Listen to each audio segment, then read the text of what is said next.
Hello everyone, welcome back to my channel. आप सभी कैसे हो? उम्मीद करती हूँ आप सब बहुत अच्छे होंगे। आप सबका मेरे यूट्यूब चैनल में बहुत बहुत वेलकम है। आप सभी को सुबह का प्यार भरा गुड मॉर्निंग। मॉर्निंग हो गया है और सब्जी भी आ गई है। तो मॉर्निंग के 8 बज रहे हैं और सब्जी भाजी सब आ गई है और मैं नहा धो भी ली हूँ। तो आप लोग देख सकते हो। तो ये कुछ सब्जियां हैं तो मैं रखे दे रही हूँ। तो लहसुन प्याज और ये ककोरे, तो ककोरे मैंने मंगाए हैं। तो ककोरे तो इनको बनाऊंगी आज। और ये कुछ ककोरे मतलब वो कहीं से तोड़ के लाए थे हस्बैंड, और जो ककोड़े हैं कुछ मार्केट से लाए। तो सोचा आज ये ककोड़े मिक्स करके बना लेते हैं। कुछ देसी है, कुछ बाज़ार से लाए। और यहाँ बारिश हो रही है तो यहाँ देखिएगा सासू माँ डुग्गू को कुछ टोस्ट वगैरह क्या दिलवाने जा रही, तो अब मुझे याद नहीं है। ऐसे ही उसको कुछ चीज़ दिलवाने जा रही थी। यहाँ देखो कितनी भयंकर बारिश हुई है। भैंस बफेलो बंधी हुई है। बफेलो, हाँ बफेलो कैसे करती, हाँ। तो यहाँ देखिएगा हमारे मोहल्ले का व्यू किस टाइप का है। कैसी गलियां हैं, छोटे छोटे। गांव नहीं है, आप लोग सोच रहे हो गांव में रहते हैं, बट गांव नहीं है इतना भी। और यहाँ ककोरे बंद हो गए, बट मिल गए थे पति देव को, पता नहीं कैसे तो लेके आ गए। और अरबी हैं तो अरबी तो शाम को बनाऊंगी। और कुछ सब्जियां लेके आए हैं, ज़्यादा नहीं। तो इनको पहले वॉश कर लेती हूँ फिर बना लेती हूँ। और ककोरे किस किस को खाने हैं वो आ जाइए, कड़ाकड़ मज़ेदार मस्त मज़ा आ जाएगा। आज नाइट में क्या हुआ था, नाइट की बात बता दूँ। नाइट में आ गया था मुझे फीवर, बहुत कस के। और मुझे फीवर आ गया। फिर मैं हस्बैंड को जगाऊँ, लेकिन हस्बैंड ना जगने का नाम लेते हैं, ना उनको कोई चिंता है ना कुछ है। इनके लिए बनाती रहूँ, खिलाती रहूँ, काम करती रहूँ और नौकरानी बनी रहूँ, लेकिन ये लोग बीवियों पे बिल्कुल ध्यान नहीं देते हैं। क्या है, अब मेरी शादी को 8-9 साल हो गया, 9 साल 9वीं साल चल रहा है। तो अब इनको चिंता नहीं है ना। बात ये होता है जब न्यू लड़कियां होती हैं ना, तब उनको ज़्यादा चिंता होता है। तो अब कोई ध्यान नहीं देता है। अरे बीमार है, टैबलेट खा लो उठ के। इनको कुछ दिक्कत है, जिनको दिक्कत हो जाए फिर देखो फिर कैसा करते हैं। चलो फिर हमने टैबलेट खा ली थी और हम ककोरे बॉस वगैरह करके फिर हम रूम में ही ले आए। तो यहीं अब मैं काटे ले रहे हैं और कुछ काट लिए हैं। तो आप लोग बताइए फ्रेंड, आप लोग कैसे हो? और आजकल आप लोग के लिए मेरे ब्लॉग नहीं जा रहे थे, तो आप लोग मुझे पूछ रहे थे क्यों नहीं आ रहे हैं आपके ब्लॉग। इंस्टाग्राम फेसबुक पे कमेंट ज़्यादा करते हो आप लोग, फेसबुक पे कम, वो यूट्यूब पे कम करते हो, इंस्टाग्राम पे ज़्यादा पूछते हो और फेसबुक पे मैम आपके ब्लॉग क्यों नहीं आ रहे हैं। तो भाई ऐसा है, देखो कुछ टाइम ऐसा रहता है जब ब्लॉग अपन शूट नहीं कर पाते, या तो कुछ प्रॉब्लम हो या लाइट ना हो या कुछ ना कुछ ऐसा दिक्कत हो जाता है। तो मैं भागी दौड़ी में लगी थी, उसकी वजह से मेरे ब्लॉग नहीं आ पा रहे थे। और यहाँ आज गणेश जी बैठे हैं, तो गणेश जी भी हमने नहीं बिठा लें इस बार। अब ऐसा टाइम है, देख रहे हो पापा भी नहीं है घर में, सब प्रॉब्लम है। पहले तो ससुर जी थे तो वो अपनी जिद से बिठलवाते थे कि गणेश जी बिठा लो, माता बिठा लो, ऐसे मतलब। तो मोहल्ले में वैसे बैठे, लेकिन हम अपना अलग बिठाते थे। तो कोई ना, चलो नहीं बिठाला अब क्या। और ये चावल बन के तैयार है, तो चावल मैं खा लेती हूँ शाम की सब्ज़ी से। मुझे भूख लग रही है, थोड़ा लेट हो रहा है, तो ये मेरा ब्रेकफास्ट हो रहा है।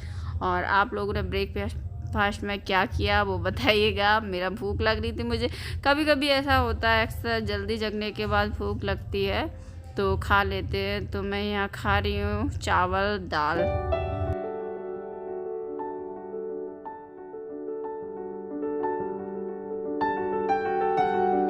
तो पहले कर लिए मैंने अपनी पेट पूजा, उसके बाद बना रही हूँ खाना। तो मैंने कुछ टैबलेट खाई थी, नाइट में फीवर हो गया था, तो टैबलेट अभी भी खा ली, नाइट में भी खा ली। तो अब पेट पूजा करने के बाद अपना रोटियां बना लेते हैं। और रोटी भी ज़्यादा लेट नहीं, तो मेरे 10-11 बजे तक तो खाना बन जाता है। 10 बजे नहीं तो 11 बजे तक नॉर्मल बन ही जाता है। तो यहाँ मैं आटा गूँध ले रही हूँ। और आज मैंने सूट पहना है, कैसा लग रहा है सच सच बताना मुझे। और ये सूट बहुत प्यारा लगता है, बस एक चीज़ की कमी रह गई थी, ये सूट मैंने ही सिला था। और एक ब्लाउज है मेरा वगैरह, तो आप लोग उसकी भी पूछ रहे थे कि आपने बहुत अच्छा सिलवाया है। जो न्यू साड़ी का रेड कलर का साड़ी का पहना था, रेड ही रेड है, वो मैरून टाइप का, वो मैंने कब पहना था, वो दिवाली पे पहना था। हाँ, दिवाली का टाइम पहना था, तो वो ब्लाउज मैंने ही सिला था। तो यहाँ देखिएगा मेरी सब्जी ककोरे बन के रेडी है। तो इस टाइप के इसमें डला है मतलब चने की दाल। तो चने की दाल थोड़ी ज़्यादा होगी थी, तो चने की दाल मैंने थोड़ा निकाल के रख दिया है, क्योंकि ज़्यादा हो जाएगी फिर चने की दाल दाल चमकेगी, तो मैंने निकाल के रख दिया। अब मैं बना ले रही हूँ रोटी। और आज क्या हुआ था पता है, सासू माँ से हो गई मेरी, हो गई ना, क्यों हो गई थी, अब देखो। अब रोटियां हैं, गाय को डालती हूँ तो उनको लगता है बुरा, तो उसकी वजह से वो बोलती हैं गोबर कर जाती है गाय, ये वो फलाना ढिकाना। तो काऊ माता है, उनको खाना खिलाना बनता है यार, कहाँ से खाएंगी वो, तो गुस्सा होगी। तो मैं क्या करूँ, हो गई तो हो गई। अब गोबर कूड़ा तो करती हैं गाय भैंस है, लेकिन हो गई थोड़ी बहुत। और फिर मॉर्निंग के टाइम मैं अपना ब्लॉग शूट करने लगी। तो मैं रात को सो गई थी, ये पहन के मैंने कोई नाइटी वगैरह मतलब सूट चेंज नहीं किया, नाइटी पहनी। वैसे मैं नाइटी पहन के सोती हूँ, लेकिन हो गई थी सासू माँ से, तो मैं फिर यही पहन के सो गई थी। तो अपना बेड शीट सेट कर लेती हूँ, बेड शीट लगा ले रही हूँ। तो सो के उठते हैं, सो के उठी और वैसे ही फ़ोन आ गया मेरे घर से। तो घर से आ गया था भाई कर रहा था, छोटा वाला भाई। फिर मेरे मम्मी को पहले मिस कॉल आया था, और फिर मैंने रिटर्न किया। मैंने कहा कौन, तो बोला मम्मी। तो मैंने मम्मी से कहा मम्मी आपने फ़ोन किया, अरे नहीं कृष्णा ने लगाया था, मैंने नहीं लगाया। तो मैं चलो ठीक है। फिर सुबह वो नाइट के बर्तन डले रह गए थे नाइट में, तो ये नाइट के बर्तन साफ़ हो रहे हैं। तो आप लोग देख सकते हो यहाँ बहस हो रही थी सासू माँ के ऊपर ही, क्योंकि सासू माँ कल मुझसे लड़ गई थी। तो मेरे हस्बैंड पता नहीं क्या बोल रहे थे कि बात कर लो उनसे, ऐसे गुस्सा नहीं होते सौम्या। मैंने कहा मुझे नहीं करना, ऐसी भी कोई मम्मा नहीं होती है। तो मैं ऐसे ही आज मैंने बहुत ज़्यादा सुना दी। यार चुप रहो ना, चुप रहने से कोई फ़ायदा नहीं है ज़्यादा। यार 8-10 साल होगी, कब तक चुप रहेंगे यार। एक बात सोच लेते हैं कि माँ बाप है कोई बात नहीं, लेकिन वो लोग नहीं सोचते ना, कितना अफसोस होता है यार। हम सोच लेते हैं लेकिन वो नहीं सोचते। हम अपना घर छोड़ के, सब परिवार छोड़ के आ जाते हैं, इनके घर काम करते हैं और धुआंधार लगे रहते हैं, फिर भी ये लोग नहीं सोचते यार। कितने ये लोग कठोर होते हैं यार, हम कितने दयालु होते हैं, अपना सबको मान बैठते हैं, अपना घर छोड़ के सबसे ज़्यादा इनको ही मानते हैं। तो यहाँ देखिएगा मैंने बर्तन वर्तन भी साफ़ कर लिए सब। तो मैं किचन भी साफ़ कर ले रही हूँ, फिर उसके बाद कुछ काम अपने काम करती हूँ, खाने पीने के लिए बनाती हूँ। तो यहाँ नाइट का ही सब डला हुआ था, तो मॉर्निंग हो चुका। मॉर्निंग की भी काम ज़रूरी होता है। तो यहाँ अपना गैस क्लीन कर लेते हैं। गैस पे भी कुछ फैल गया था, चाय आए तो ज़्यादा गंदा हो रहा था, तो अपना मॉर्निंग का रूटीन स्टार्ट हो गया है। तो नाइट से लेके मॉर्निंग का रूटीन।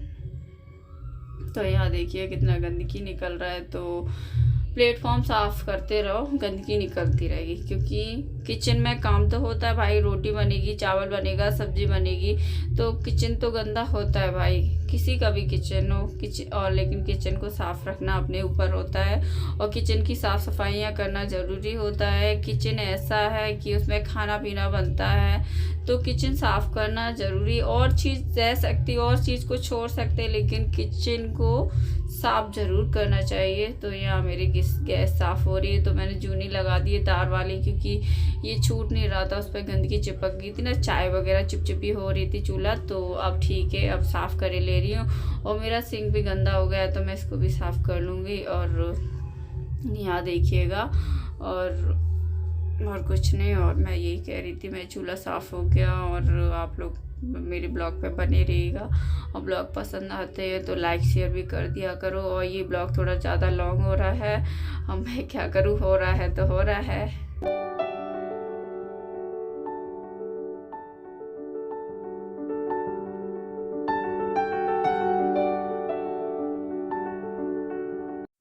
तो यहाँ मैं अपना चूल्हा वगैरह जो है उसके बॉल वगैरह वो भी साफ़ कर लेती हूँ। और ईंट तो है नहीं, ईंट जो गिट्टी होता है उससे बहुत अच्छा साफ़ हो जाता है। तो बची सिंक, तो मैं सिंक को भी अच्छे से साफ़ कर लूँगी। तो आप लोग बस ब्लॉग को देखिएगा, एंजॉय कीजिएगा। तो ये मेरा सिंक क्लीनिंग हो रहा है और कुछ आसपास पानी जम गया है। क्या है, रात के टाइम सो जाते हैं तो वो पानी टपक टपक के ना यहाँ जम जाता है। तो मेरा साफ़ सफाई हो गया। किचन देखो एक्सपेक्ट कैसा चमक रहा है, मस्त मस्त। बस पोंछा लगाना बाकी है, तो पोंछा भी लगाऊंगी। और ये बारिश हो रही है कल से, तो चैन ही नहीं ले रही है बारिश, थोड़ा सबर ही नहीं खा रही है। और यहाँ मैंने बल्ब बंद कर दिया, एलईडी बल्ब ख़राब हो गया है तो मैंने बाथरूम में बल्ब लगा दिया है। यहाँ वॉशिंग मशीन को बता रही थी, तो वॉशिंग मशीन का जो ऊपर का उसका ढक्कन था वो अंदर की साइड चला गया, तो उसको भी ठीक करना है, सीमेंट से करवाना है। और यहाँ मैं अपना रूम पे आ गई, तो अपना रूम की भी साफ़ सफाई कर लेती हूँ। आगे वगैरह सब जगह कराई जहाँ सोती हूँ वहाँ की भी कराई, बस बचा मेरा रूम। तो यहाँ मैं झाड़ू लेने चली गई थी, लेकिन फिर क्या हुआ था पता नहीं क्या हुआ था, लेकिन वॉइस बाद में डालते तो बड़ी दिक्कत हो जाती है। तो यहाँ अपना बालों में पहले डाल लेती हूँ तेल, ऑयल डाल लेती हूँ, हेयर ऑयल। तो यहाँ अभी मैं मुंह धोकर आई हूँ, फेस वॉश करके आई हूँ, तो टॉवल से पोंछ रही थी। और अब मैं डालूँगी अपने बालों में तेल, जो ऑनियन। मेरे बाल भी फिर से झड़ने लगे, क्योंकि मैंने 1 मंथ से तेल नहीं डाला ना बालों में, तो फिर से झड़ने लगे। तो ऐसा ही होता है, जब तक मतलब झड़ने नहीं लगते फिर वही सिचुएशन में आ जाते तभी अपन सुनते हैं। देखो मेरे बाल झड़ने लगे, तो फिर से मैं आप लोगों को बताने लगी, और बीच में काफ़ी सही हो गए थे। तो मैं ऑयल डाल लेती हूँ, फिर मैं नहाऊंगी धोऊंगी। नहाने से पहले ही मैं ऑयल डालती हूँ, तो नहाने से 1 घंटा पहले ऑयल डाल लेती हूँ। सरसों का डालती हूँ, तो एक थोड़ा गर्म करके गुनगुना डालती हूँ, उससे बहुत अच्छे सॉफ्ट बाल हो जाते हैं। और वैसे मुझे सादा डालना हो तो ये मैं नारियल, कोकोनट, या फिर ये तो मेरा जो लौकी का ऑयल है, तो लौकी का ऑयल बहुत ही कम लोगों ने सुना होगा। तो यहाँ मेरे बाल में तेल डाल गया है और मैंने जुड्डा भी बना लिया है। तो भाई मेरी मोटी गर्दन हो रही है बहुत। और यहाँ मैंने थोड़ा सा स्किन से भी लगा लेती हूँ, नहाऊंगी धोऊंगी उससे पहले भी मैं नारियल का तेल लगा लेती हूँ।